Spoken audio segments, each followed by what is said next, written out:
You want to know the biggest mistake that you're making about work-life balance? Ready for it? Here we go. You are letting other people decide what balance is for you. Do you know who is the only person who can actually decide what balance is? You. Nobody else knows your life. Nobody else knows if you have kids, if you have aging parents, if you have a really intense career, or maybe you're not working right now, or maybe you're trying to sort through the next steps. For high achieving women, this is such a challenge is because you're letting other people decide this for you, that you're letting society tell you what balance is. You're letting your mom tell you what balance is. You're letting what your best friend is doing telling you what balance is. I do know if you're working an insane number of hours every day, probably you don't have work-life balance. But maybe you're doing something that feels really fulfilling. Maybe you're doing something that you're excited about. So you're okay with working that number of hours. If you're not okay working that number of hours, obviously there's something to look at there. But when you're letting other people decide and determine what it is that works for you, that already to me means you are out of balance. You are not connected to yourself. You are not clear on what it is that actually works in your life. Some of you might be working on projects 3 days a week and that's all you're gonna do. Amazing, that's perfect for you. Some of you are not wanting to work at all right now and that's balanced for you, right? And how can you start to actually determine for yourself what work-life balance is? You have to get connected to you. You have to get connected to what you're about and understand what makes sense in your life, and to also know that that's going to shift and change over time. And it's never going to be a one size fits all.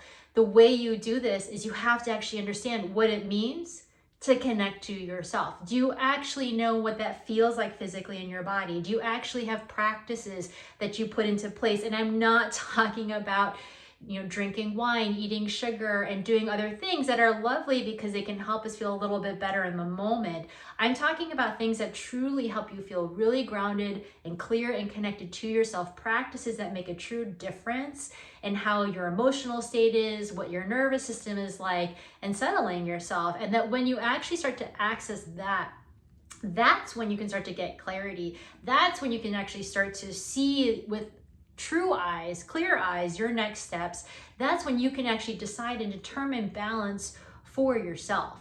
I see lots of women determining their own idea of balance where they're actually working a full-time job and then they're writing their novel on the side. That's balance for them because they're so passionate and excited about the project. What does it look like for you? Nobody else can make that call. Nobody else can make that call.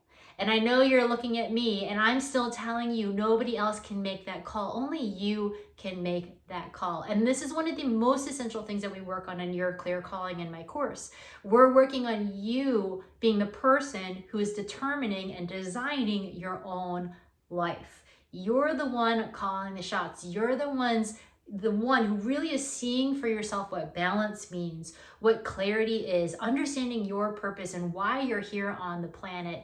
That's truly only up to you. But you have to put in the work and the grounding and the connection for yourself to actually get clear and to actually know and then actually pursue that down the road. So if that's something you're interested in and you want to know more about, and you want to know more about how Your Clear Calling can help you, drop a heart in the chat and I will reach out to you to talk to you about it, because this is something that I care very much about. It's so important for women to have that space for themselves, to understand why they're here. It has to always come from your own sense of clarity, your own sense of who you are, and really getting clear on what that is. So drop a heart in the chat if you're like, yes, I really want to know more. And I can't wait, and I'll reach out to you and talk to you more about it then, because the doors to Your Clear Calling close on January 19th. It's coming up right away. I would love to get you in with this cohort. It's such a powerful group of women, and we are going to have the most incredible 2020.